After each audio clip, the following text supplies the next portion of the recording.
What's up, guys? Kyle, Matt, and Logan here. Every fifth podcast for the Blacklisted Voice, obviously, every fifth podcast, we're just going to try and get together and kind of chat about a topic here. Today, we're talking about CrossFit, the sport, or CrossFit for fitness. We're kind of chatting about, is there a separation between the two? What does that separation look like if there is one? And just kind of throwing our thoughts out there. Logan, you just had a question you were asking about CrossFit, that like what essentially we mean by that, or what was your question, I guess? Yeah, so like CrossFit from a standpoint of, okay, I want to get someone fit, and then from a standpoint of I want to get them better at CrossFit. Or there's also the argument or difference between actual fitness levels and then being good at the sport. So like someone possibly could be fitter, but let's say they're taller or it takes them longer to do certain movements where they're literally having to do more work. They're just not as good at CrossFit. So yeah, just some like differences in that from a performance aspect, and then just from like I would say just like a general programming aspect too. Yeah. I mean, what you have to kind of be careful though when you start talking about like somebody who's fitter but might be more taller, because like how are you defining fitness at that point in time? And CrossFit defines it as like constantly varied functional fitness executed at high intensity. So like I Yeah, think you could take like a power aspect for that definition though, and like yeah, talk about how a taller athlete does have to put out more power. I think Fitness Analytics did something where like Brent Fikowski's pull-ups is like some crazy like 1 1/3 the amount of power to Noah Olson's or something like that. So yeah. like It was work. The equation was for work because they're having to do more weight over a like larger distance. yeah. Matt and I can attest to that. Oh yeah. It's like, what are your thoughts Yeah. on that? Like taller athletes and fitter, and like are they fitter, or like what are your thoughts on that? I mean, I think the initial question and this question comes down to what is the definition. So CrossFit has been with sport and within the gyms, it's used as the same term, but we mean different things nowadays when we use that term as far as competition and the gym's concerned. And then the same thing about fitness. Like, how are we defining the fitness? Are we talking about, in a physics sense, the amount of work being done, or are we talking about reps? Yeah. I mean, like that's where I think like there's been like a miscommunication for sure too, because like initially CrossFit's thing was like power output, whatever that can't even remember the equation off the top of my head. But then now all of a sudden we start getting into the games where it and like competition where it's not measured from power output, it's measured by reps and time completed for a workout. And which is interesting because they never have incorporated body weight into that equation, which like we were talking about before means more work. Right. So Right. yeah. I What were you gonna say, Logan? I also think there's I think HQ has like really hit the mark on some workouts, like especially for the open. Like I think the most balanced workout as far as like I think actually testing fitness was it was in 2017. It was that like 55s workout where it went deadlift, wall ball, row, handstand push-ups. 16 and Yeah. 15 were there Yeah. were repeats on those. Yeah. Yeah, I think that was a great workout just because like almost all those movements, the opposing athletes typically not good. Like deadlifts to most athletes or some athletes struggle with handstand push-ups, same with rowing and wall balls and handstand push-ups. Shorter athletes might struggle with wall balls, but they're good at handstand push-ups. So yeah, I think that's probably one of my favorites. And actually like Watt Analytics like used that as an example on one post a while back, just like this is a really good intelligently designed workout that tests fitness really, I guess, equally. Yeah. Do you remember kind of exactly what they were saying in it, or no? No, they were just saying like an example of like take so and so's height and say they had the same strength and say their bar speed was going the exact same. If he's 3 inches taller, he's going to be slower. Okay. So yeah, it was just like an analysis of the height advantage. So they said this workout is a really good workout because most of these things like rowing and deadlifts, taller people typically, rowing and wall balls is, taller people typically do well at.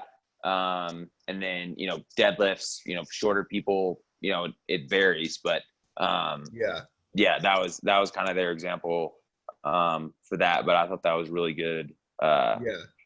It was really good post. It was a while ago, so it'd be hard to find it. Yeah, but yeah, it was some solid information. Yeah, I mean the sport has created some pretty like great testers as far as like fitness goes for sure. But getting back to your point, like fitness versus the sport, and like how do you define the two? Like, do you have a definition for the two and like the difference of the two, or? Yeah, I think that. What about? Oh, sorry. Sorry, I was asking. Sorry. My bad. Oh, you're good. You're good. I wouldn't say that I have a clear-cut definition, but I would say I have some pretty.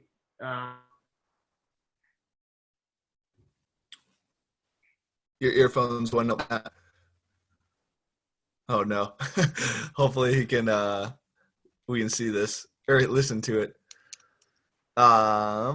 Logan, what? Oh, your earphones went out for a second. Say something. No, I'm good. Yeah. Okay. Yeah, they're back now. They went out for like 60 seconds, Matt. Oh man. Do you remember what you were saying or no? Yeah. So as far as the difference between them, I wouldn't say I have any clear-cut definitions, but ideas of the differences between those two. And with that, with the health, getting at what CrossFit HQ has been doing lately, ever since they made that health shift, if you look at what the WODs are on main site, it's become a very, very distinct, like they have their slips nowadays, where they're working on just, let's work on some gymnastics, spend 20 minutes working on gymnastics and positions and shapes rather than just intensity all the time. And what they've done a nice job of distinguishing it, but it's still the same name. Yeah. Because they do have like the shift on their website now where there's like health and sport, right? Yeah. Yeah. So they're even making like a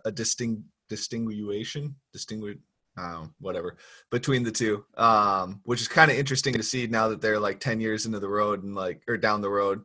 And like why there wasn't, I guess longer than that. The first games were in like 2007, so 13 years down the road. So that they're making the shift now and kind of like it's interesting to see them kind of like evolve in that sense, if that makes sense. Yeah, I think it's good though. Absolutely. Yeah, for sure is good. So like I think a lot of it also comes down to the what the individual defines fitness as well, and like getting away from if their want or need is specific to the sport, like they want to compete in a competition and they want to throw down in the open hard and get a good open score, which there's probably like what are those Venn diagrams where they're like overlapping a little bit. It's probably like the easiest way to define it, but like if they're wanting to stay fit and then maybe compete in the open, they're probably a little bit more on the fitness side of things. And if they're wanting to do local comps and throw down and improve their name inside of, whatever their little pond is, they're probably more on the sports side of things. So I would imagine some of it comes down to what the individual defines it as well, if that makes sense. Yeah, for sure. Or majority of it. Yeah, definitely. It's definitely individually like it's an individual interpretation of what fitness is and what the importance is for you. But it's also shaped a little bit by the community that they're in and the coaches that they're with. Yeah. Can you explain that a little bit more? Like how the community shapes it? So like every box is its own identity. And so whether and that identity is usually shaped by the coaches and the ownership, and looking at if the goal is health and everything, that's typically what's going to be praised, is like, okay, you're moving better. Hey, you got a 5-pound PR over the past year. And no, you didn't PR, but that squat looks so much better than it used to be, versus, all right, did you PR Fran or not? Who cares how it looks? And, Yeah. and with that, just the chasing the intensity mentality. And that's, so someone might come to a CrossFit gym like, yeah, I want to be fitter, and not have an understanding or definition for that. And then that gets shaped by the community that they're in. Yeah. Yeah. So almost kind of like, so what you're saying is almost kind of like somebody that's new that comes in, their definition is shaped kind of like by their first experience to fitness. Yeah. Yeah. Yeah. I don't know. Yeah. That was definitely my experience. Like, I don't know if that was your guys' experience as well, but like, you know, I was running and doing like bodybuilding stuff, as most of us were. And then all of a sudden, you know, CrossFit gets thrown at us, and die hard on that. And now, since then, it's definitely evolved, especially being in the coaching realm of things. It always seems like people's like first year or 2 years, they're just kind of like experimenting inside of the fitness industry, especially if they like take the journey, you know, and then they start to branch out and find new things and find different avenues of approach that they, you know, kind of enjoy or like a little bit more, if that makes sense. Yeah, absolutely. Have you seen any of that, Logan? Or I know you had said you kind of had a definition of the two, right? Or a difference? Yeah. So like, so yeah, my kind of definition is, you know, fitness, man, like fitness, man, it depends on if you just want to get someone fit from a standpoint of making sure every energy system is, you know, completely maxed out to their, you know, genetic potential. And then, you know, making sure they're strong, making sure they're mobile, making sure they're flexible. You know, like we said, like we've talked about it before, like, yeah, probably the number, like is, you know, someone like Matt Frazier or Noah Olson, like the fittest of all the athletes at the games. I mean, they're definitely up there, but they're definitely just the best at CrossFit. Just because, they're, you know, that workout had, you know, just like Mary had, you know, so much contractions of, you know, super, super short range of motion. And you can kind of like, I've worked with some athletes that, man, they've just been like in a box for like years, and you take them outside to run or something and they can't, you know, like they die, you know? So like I wouldn't, but they excelled like during the open or qualifiers or something like that. But you take them outside the box and, you know, they can't run, you know, a decent 2-mile or 5K or what have you. So I think fitness is, you know, definitely a lot more, I think just at like a basic level, like, you know, just basic, you know, numbers, strength, and then like it's up to kind of the sports side and like how you express it. And I think that's honestly with every sport, and really with, you know, even just like flat endurance sports, like just like a marathon or, you know, half marathon or what have you. Most of the time, the most fit person does not win, you know, there's so many other factors, and especially like other sports where strategy comes in, like it's, you know, whenever you're talking about, you know, fitness would kind of be the raw capabilities, and then CrossFit would be how you apply it. And there's so many sports where, you know, the bigger, stronger, faster athlete, you know, doesn't always win. It's because, you know, they haven't learned how to fully express themselves with, you know, inside their sport. And that's what makes the sports side so cool. So like, I don't have a problem with the way, there's some things that, maybe they might do differently in the games, but like, I don't have a problem with it, but it is a test of CrossFit for sure. With, like, yes, they are very, very fit, but CrossFit is a sport, it's the sport of CrossFit for sure. So you wouldn't necessarily classify it as the sport of fitness then. You would classify it more as the sport in general, if that makes sense. Yeah. And then I would say they're definitely like, I mean, it is true. A lot of people say like there's no other sport where, they train fitness so much, just like just general, just training, all aspects of fitness. And I would definitely agree with that. Totally. But yeah, like I would say it's just a sport like anything else. Yeah. But being fit really, really helps. Yeah. One thing that I always like to kind of bring it back to like is basketball. And like basketball initially started as a conditioning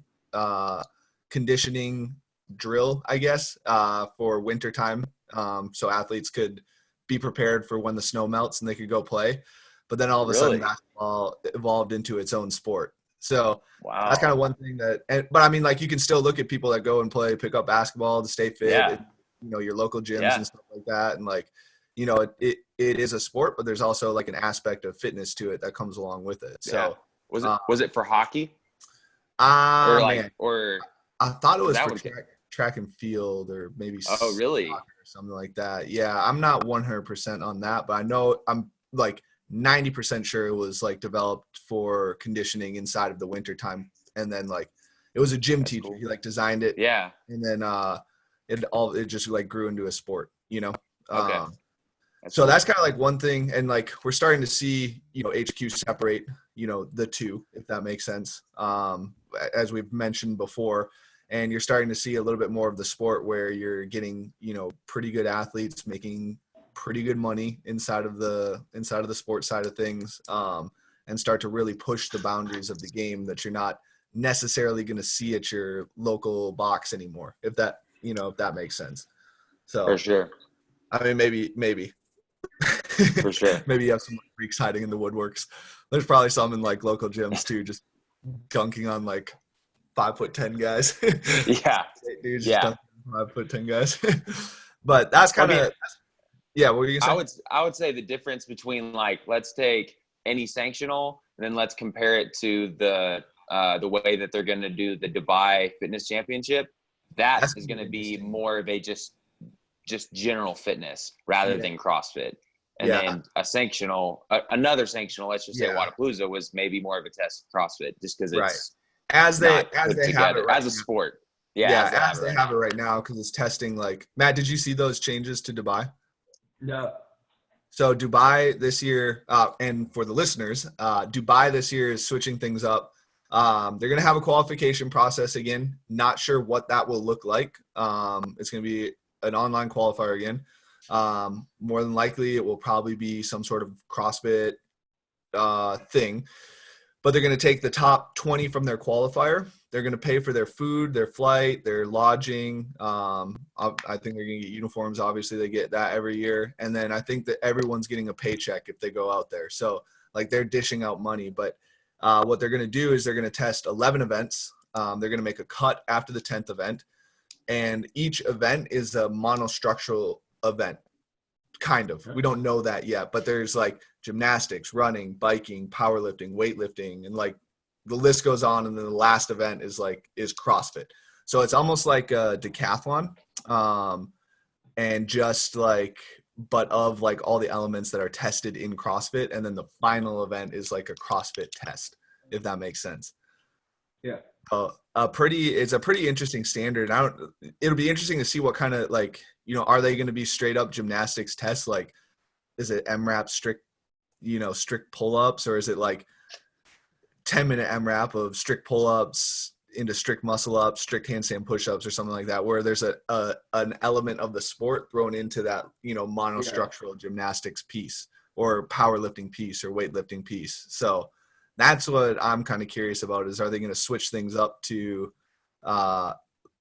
are they going to solely test powerlifting and have a powerlifting meet, or are they solely going to test weightlifting and just have a weightlifting meet and a bike, or are they going to kind of, throw other implements in there, if that makes sense. So, but sorry, and it is a very interesting way to test people's fitness levels, having those, almost like a decathlon of fitness into the sport, if that makes sense.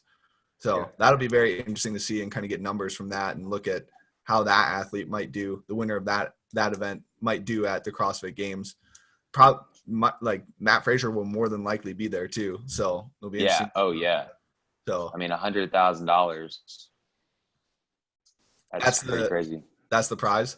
Yeah, and then you get 10K per event win. So he's probably gonna win the weightlifting. Yeah, one would imagine. Yeah, yeah. So you walk out of there with $210,000 in a week, I guess. Yeah. I mean, if you're winning all 11 events, that's something else. Yeah. That would be nuts. Yeah. But it's like second place is like just a little bit lower than that, right? Like 8,000. Yeah, yeah. I think they give all the way up to maybe 5th for events, so separate events. So it's crazy. That's insane, because there is no way that competition makes money. No, there's no way. There's no way. There's no one there. I remember like 2 years ago, they were like throwing out iPhone 10s or something like that into the stadium. So like, it was after each heat they would throw out an iPhone 10. These things were brand new. So like everybody in the tennis stadium got an iPhone, a new iPhone. The announcer would like be like, "Left side of the stadium, let's see it," and like the 3 people there would cheer. They like, he'd just go from like side to side. It was insane. That dude's got so much money. Dude, that's great. I wonder if they like shot it out one of those like t-shirt cannons or something. Just like point blank into somebody's face. Yeah. Concussion. Yeah. So not that we've done a great job of defining fitness in the sport, because I think a lot of it comes down to the individual. What would you guys say is like the difference between the sport that you see inside of your gym or group programming or class programming, and the difference between the sport that you see open level, qualifier level, sanctional level, games level? Does that make sense? Is that a very broad question? No, it's not. So like basically what's the difference between CrossFit like within a class setting and then CrossFit at the competitive level or sanctional like higher level? Yeah, if we're making the decision, if we're saying they're two separate things, like what would you guys say the difference between fitness or what you see inside of that like group class setting is, and what would you say the difference is between seeing it the sport at games level? And like, I think the sport progresses as you increase levels inside of each division, if that makes sense. Open, sanctional, qualifier, sanctional, games. What would you guys say is like some differences between those two things? Does that make sense? Yeah. Does that make a little bit more sense? Yeah. I think as far as like, so you want to go open, sanctional, games? I mean, like from a sports perspective, right? So like you can even start at like like the open level. Like, how does the open differ from something that you might see inside of a gym setting, or how does a sanctional qualifier differ than something you might see inside of a gym setting, or a sanctional differ than does that make sense? It's like at each level, how is it different than what you would see inside of a gym setting? Does that make sense? Yeah, Matt, if you have any thoughts. The first thing that jumps out to me is the intention behind it. So like with the class setting, most people are just coming in to get a little bit fitter. The intention is not behind what they're doing. Like, not always do they even remember exactly what a snatch is. Wait, where do I put my hands? What's going on here? So developing the basic skills, and it's basically doing the basics over and over again, hammering those, and hammering the basics builds that a little bit of aerobic capacity, that little bit of strength, and also there's the mix of making sure you're still doing it in a fun way, in a time allotted way, so, and in a way that you're not going to push those adaptations a little bit too quick, because if you try and push the adaptation too quick, that's when those injuries can happen, and that's definitely not what you want with the health approach. Whereas in the sport, you're chasing that performance, so that intention of, I know exactly what I did last time. I'm going to bring the fire. Okay, this is an easier day. There's a purpose behind how I'm pacing this, how I'm approaching this. Every single workout has a reason behind it, and you're using every single workout as a way to learn. Okay, I'm practicing for this. I'm practicing for this. Okay, I'm going to push this a little bit harder so I know how it feels when I do this, if I should pace like this or not. So they're just the intention behind how you treat that workout differs a lot. Yeah. So with the sports side of things, you're trying to push literally to your limits for that day, if it's, a hard day or whatever the day calls for, with the intention behind it. And maybe inside of like the class setting, you're, getting your sweat in almost. Is that kind of what you're saying, or? Yeah. Okay. Yeah, definitely. Do you have any thoughts on that, Logan, or like the difference between? Yeah, I would definitely agree with Matt as far as an intention between like the class setting and maybe just like the open setting or competitive setting. And just in general, like it takes a special mindset to be able to continually want to do CrossFit as a sport, because like it's always hard, like it's always hard. Yeah. Like, I mean, I started in 2013 and like it still feels the same, and so I think it's always hard. And like, even if you get to the top, like, going to a huge sectional or the games, like you're going to go out there, people are watching, and it's still going to hurt. Like you almost like, it's unlike any other sport that's that like, while you're doing your sport, for the most part, you're going to be pretty much in pain. So yeah, definitely just that mindset as far as like, I want to do this competitively, and I am willing to come back again and again to, kind of get myself better. And then I would say like kind of the difference between maybe like an open athlete. So let's just say like take an open athlete. Let's make an example of maybe an open athlete that does really well in opens or like qualifies or something like that. And then let's take an athlete that does really well like at the actual competition. And let's just take out like movements in general. Just like, yeah, movements are going to be for sure different. And most of the time it's more power output at actual events. Mm-hmm. But I also do think there is like kind of a little bit more of just like a competitor's mindset as far as like making sure you're taking care of the details, just like adapting to change on the fly, being able to do like the small things that maybe aren't gonna necessarily like measure your fitness, but it's just gonna be how you win. And I think people that excel like on the floor are really good at that. And then people that maybe like the connection is like a little bit off, meaning they excel really well on a qualifier and then they just, tank at the actual event. Now I know there's like some, yes, sometimes the workouts are different from qualifier to the actual event, but if like the correlation is way off, then sometimes it's just, they might not be good at competing in in-person comps.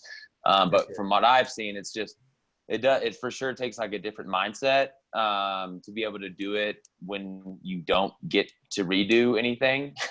And I would almost say like kind of going back to where whenever we were talking about like fitness levels and the actual sport of CrossFit, I would almost make that comparison to let's say a qualifier and then the actual event. So like, yeah, the qualifier might actually find the fitter individuals because you're taking out competitive, like competitive stimuluses as far as like they can redo it, like you're getting a really good snapshot at their actual ability in the qualifier. Now you go to the in-person, they don't have, a controlled environment. They can't redo it. There's some people that I've seen restart a open workout like 4 or 5 times. And these have you done that? I think it was 13.2. I stopped after 2 rounds 3 times in a row. I didn't like my pacing. 14.1, I remember I was 5 minutes in and like everybody yelled at me that I stopped it because I was on pace for like 9 rounds. And I was like, no, that's not what I want. I want more than that. So I just stopped it. Everybody was probably like so confused. Like, what is this guy doing? He just stopped the workout? Yep. They're probably like, you can do that? You could do that. Nothing like, what was 13.2 again? That was the box or the shoulder to overhead deadlift and box step ups. Oh, nasty. Man. Nasty. Screw that workout. Oh man. So Logan, you're kind of saying like the mindset kind of comes into play a little bit more. Yeah, and just like paying attention to detail, experience, execution. When you get to that top level, man, it's like it's fun. Execution, it's fun. Like it's the little things, like not, I didn't suffer and hold on to the thrusters for like, 30 more seconds as opposed to like just sprinting to the end or something like that, It's a lot more cool to, and like it's cool to like be able to like gain things from experience and like have things that you just know how to do better and you don't necessarily have to like do more work or like hurt more. So the efficiency. That's always nice. Yeah, for sure.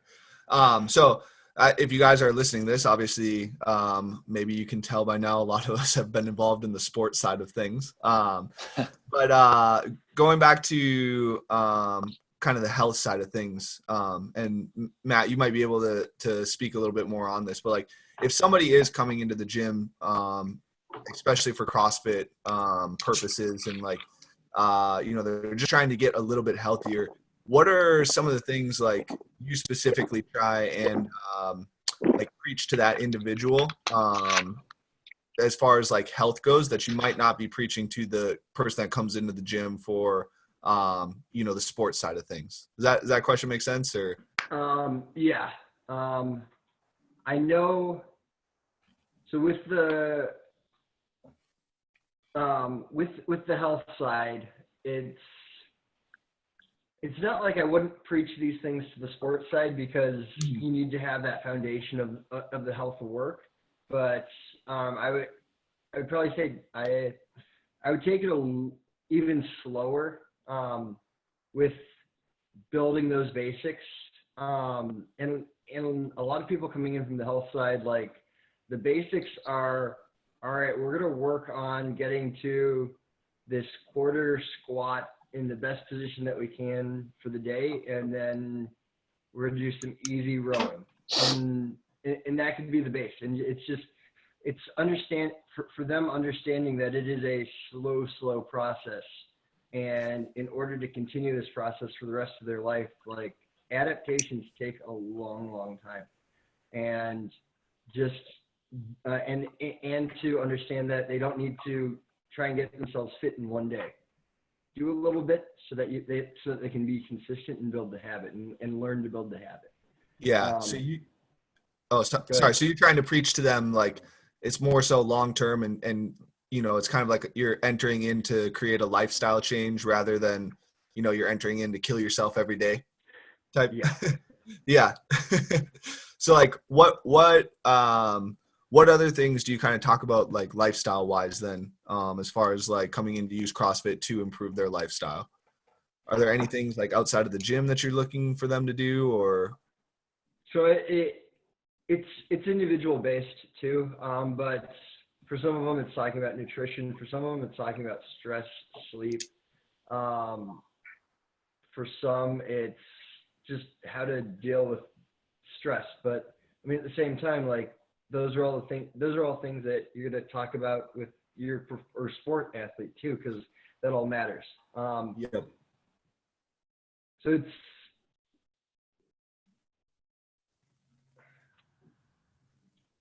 I wouldn't necessarily say there's something that I would focus on in the health that I wouldn't focus on in the sport, but I would say that there's things that I would focus or that I wouldn't focus on in health that I would focus on in the sport. Okay, so like what are some of those then?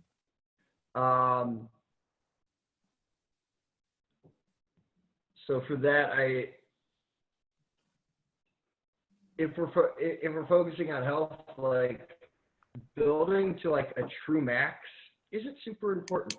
Like yeah, definitely. finding a true whatever max, like just go to something that's pretty dang heavy and know that you have a little bit left in the tank. And as far as maxing out is concerned for all that, they're going to recover better, their form's going to be better, they're going to feel better, and they're going to have the confidence to do better the next time they come out. That's one distinction I can think of off the top of my head.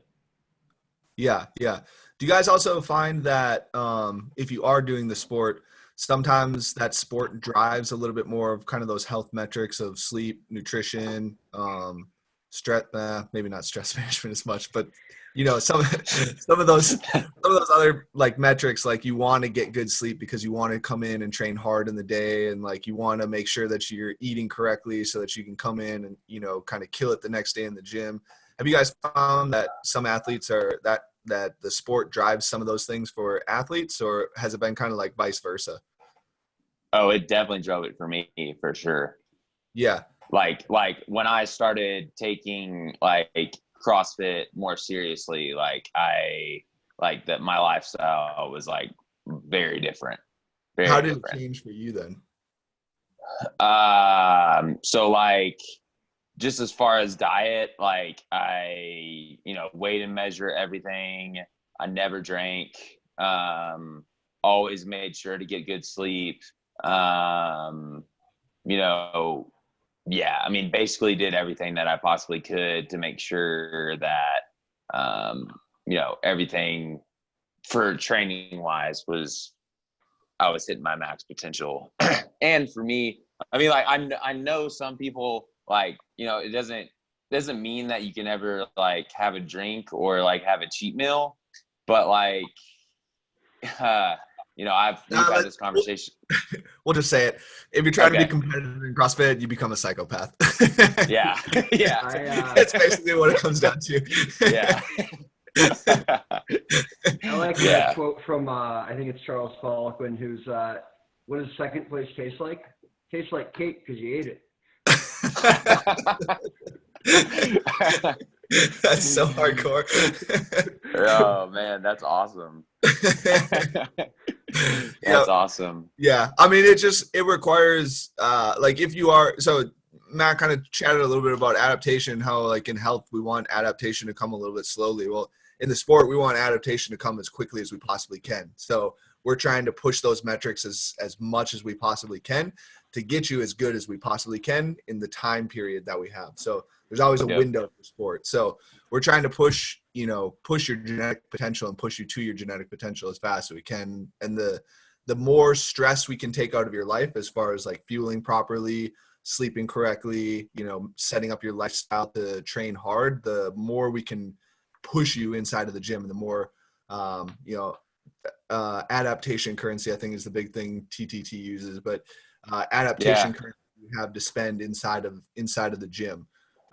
Whereas like, the person who's training for sport is a little bit more dedicated, or I shouldn't say dedicated, but they're wanting to find their genetic limits to their body. And they're treating this inside of like kind of a finite time frame. Whereas, what Matt was talking about, this individual is coming in to create a lifestyle change, and we can slowly work them through the process and create the habits that we're looking for inside of, inside of creating that lifestyle change. So, does that kind of sum it up a little bit, or like? Yeah. I wanted to touch on the sport and the health aspect. And with chasing that sport too, you are creating more stress in the system and that can hit those health markers negatively. For sure.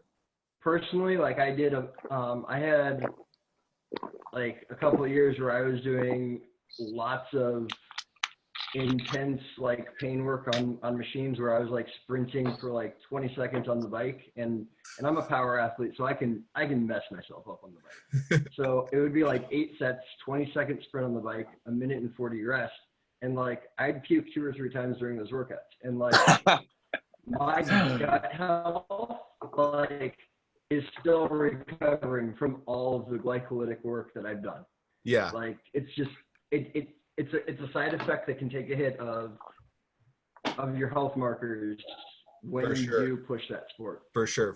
And I think that's what is starting to become a little bit prevalent on the sports side of things, is we're starting to, some of these people that have been doing it for 10 years now are starting to see the repercussions of what high intensity every single day does to their body. Like you were talking about, Matt, you're shoving probiotics probably down your throat. Like it's cool.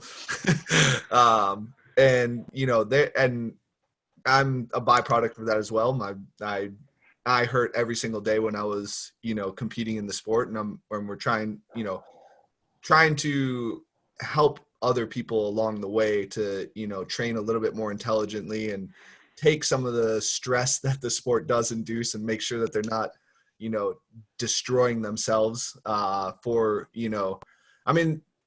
destroying themselves for, a finite or a little window inside their life. But at the same time, like that might be that individual's goal. So like, if that is that individual's goal, you have to kind of like, you have to let them loose and let them do it. But they're, I think a lot of us have definitely learned and figured out smarter, a little bit more intelligent ways. And some of the biomarker signs that people give off is a big thing for me of, when overtraining is happening and when, we're pushing a little bit too hard. And to Matt's point, like we've definitely learned how to train athletes a little bit more from the sports side of things, a little bit more efficiently. So with a power athlete, and Logan can attest to this also, we don't have you guys on the bike very often anymore. It's more like a lot of Logan's work that's taken up inside of the sprint thing right now is, 15 minutes on different machines out to 90 minutes at a relatively aerobic pace. So, we've figured out from learning from our own experiences, we've figured out, a little bit more intelligent ways to keep you healthy in the sport and outside of the sport. Or after the sport, if that makes sense. Yeah. Yep. Sorry, was that all you wanted to touch on with that? Because that's like a huge topic that you can like. Oh yeah. Holes with. Yeah, I just wanted to get at that snippet that if you that sport can be, even though health and the movement quality underlies the sport, if you take that sport too far, it can go against the health. Yeah. Definitely. What was that? When I was out in California last year, talking about the continuation curve. Yeah. So in the CrossFit, it's like a line of sickness, wellness, and fitness, and then OPT or OPEX now was like no, it's more of a horseshoe where it comes back around to, if you push that sport so far, you're flirting on the edge of sickness. Yeah. Yep. Yeah. That was a very cool thing that they put out. Very spot on, and I think, but yeah. Do you have anything to add to that, Logan, or? No, yeah, I definitely agree. I've seen athletes like I don't know how accurate like the Whoop bands are, but like Wadapalooza did a thing that they put out like the average sleep on elite athletes for Wadapalooza. It was like 6.5 hours. Yeah, it's like, oh my gosh. And then you have people in the comments like, oh man, I need to be training more, sleeping less. Like, I gotta start sleeping less. I should be getting up at 5 a.m. to hit a work or a travel session. Yeah, and their day strain's like insane, like 13.5. Like, yeah. crazy. I wish they would have released more information on that, because like Me too. this is like one of the most stressful sports on the body. Like stress as far as like there's two sides of your central nervous system, parasympathetic and sympathetic, and like this sport just drives your sympathetic nervous system. And like if you're not doing things to get yourself back into a parasympathetic side, that's where those health markers start to deteriorate, and your health starts to come into question. So like were people just like not I don't know. It was like were they not calibrating the bands correctly? Like I don't know. Wearing it for like 3 hours a day when they did their workout and then taking it off or something like it. But I have no idea. It was insane.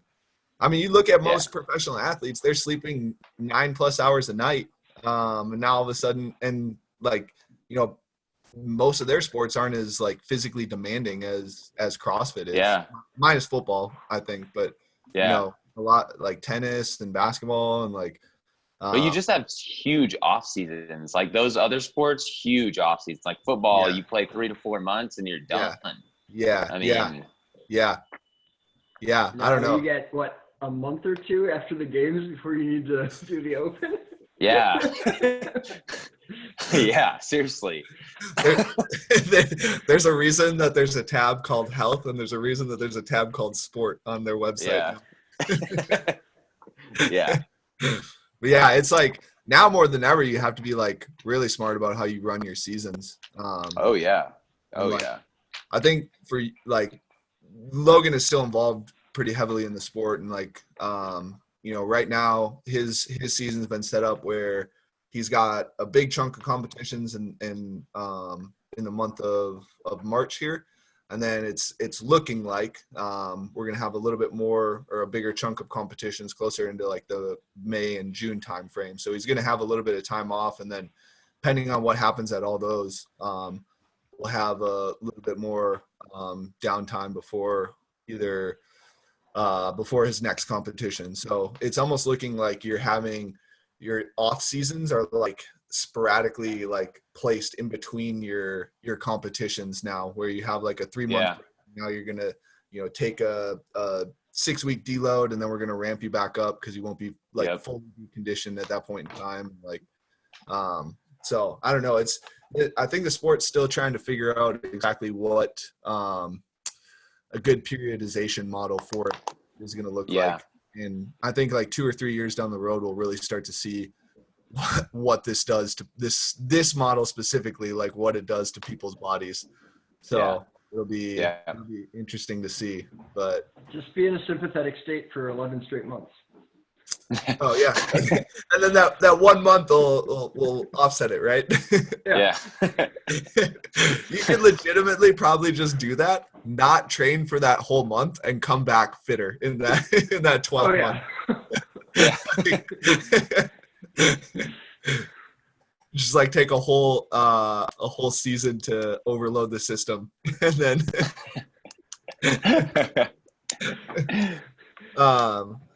cool. So I don't know if we really defined fitness super well.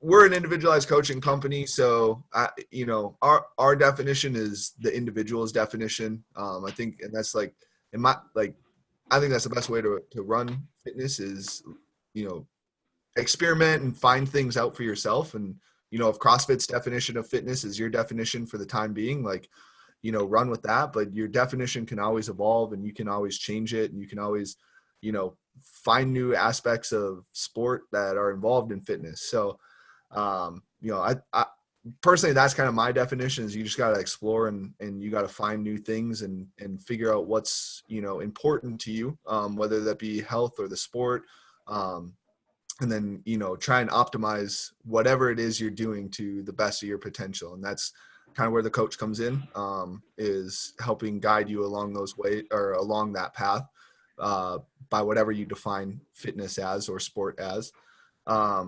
And so that's kind of my thought on it, is letting the individual define it for themselves. Then you kind of take and guide that individual along whatever their journey wants to be, or they want their journey to be.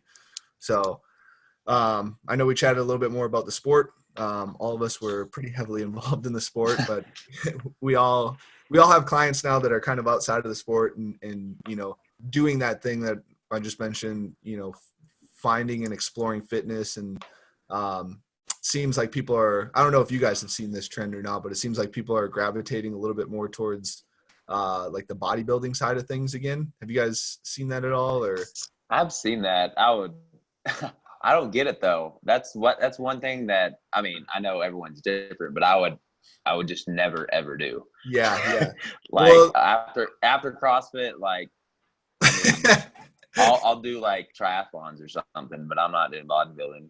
Yeah. It's just so boring. Yeah. To me, that's just me. Me. Yeah. Well, there was a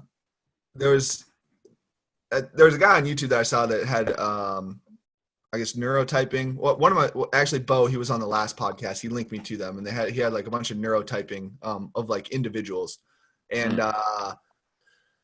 one of them was like the individual that adapts to everything, and I think that's where. Oh yeah, I saw that. Yeah, I think that's where most CrossFitters fall into. Whereas like bodybuilding, a lot of people like fall into the realm of bodybuilding with like getting that pump or feeling the movements type neurotyping. I think it was somebody was telling me that it was actually like that's a Charles Poliquin thought process. So I don't know. I can't remember the guy that put it out on YouTube, but I think it's like a Charles Poliquin thing. And now I guess that he's passed away, you can just do whatever with this information. I don't know. Yeah. So they want to feel the muscle, or they just like in pumping iron or generation iron, whichever it is, like Arnold talks about the pump. Won't go into detail. But yeah. I know that's exactly what they like. Talking about. Yeah. That's what those individuals want to feel, is like, they want to feel the muscle working. So yeah. I mean, there's definitely different. I mean, different. Like I said, it takes a different type of person to like CrossFit for the sport. So yeah. I mean, and it's fun too. Like, and I think that's what drew most people. Yeah. But sometimes if you aren't led correctly and people push the sport too much, but the individual doesn't want the sport, then you start seeing those negative health repercussions. And now we're starting to swing.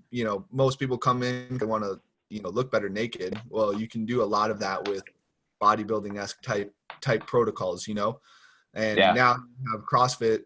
If you kind of mesh the two together, where you get some fun of like bodybuilding type movements and then CrossFit in there.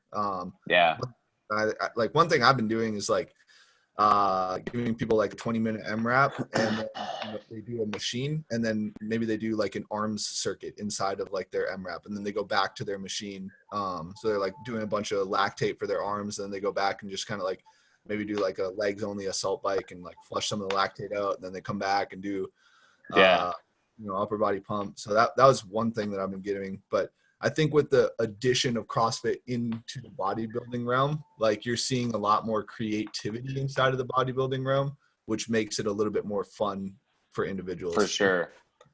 Yeah, for sure. Most of the time when I try to throw in bodybuilding just to like get a pump, I find myself out of breath and looking at the clock throughout it. Yep. I'm in the same boat. I'm like, like I don't compete anymore. I'm like, why am I still doing this? I should just go bodybuild. Yeah. I do a bodybuilding day. I'm like, oh my God, I need to go back. Yep. Yeah, I think the next trend is going to be like low level base building aerobics, where like you're just like going out for a really long walk because you can't run at 120 beats per minute until you developed a really good aerobic base, or like a really slow row or a really slow assault bike, and truly developing your aerobic capacity, and like developing your switch and developing your ability to deliver oxygen to the tissues. I think is going to be kind of that next trend that you'll start seeing maybe in like the next 2 years, probably. Just a hunch. I don't know. We'll see. We'll see. But Matt, have you hit some bodybuilding workouts lately? I do, like, I'll mess around with it a little bit, and then I'll just be like, screw this, I'm doing muscle ups. I get a better pump from that. Yeah, exactly. Yep. Yeah. Yeah, it's kind of interesting to see like some of the trends that are in fitness and how they kind of dictate people's definition of fitness too as well. Yep. If that makes sense. Like CrossFit definitely, I think, dictated a lot of people's definitions of fitness, mine included. Yeah. And then that's where the exploring kind of comes from, is people explore a little bit more after, or they ask questions and then explore a little bit more, and you can kind of start to define fitness for yourself at that point in time. But definitely if you're looking to get into it, the easiest thing to do is just jump on board with somebody else's definition, for sure. I think. Yeah. I don't know. Yeah, for sure. Yeah, I mean, it's tough to create your own definition if you don't have any experience in the realm of fitness. Yeah. It's almost like taking somebody else's experience and then like using their definition, which is basically what a lot of us did, it sounds like. Yep. Yeah, cool. You guys have anything else to add on that, or? That's it. Cool. That's all I got, man. Cool. Right on.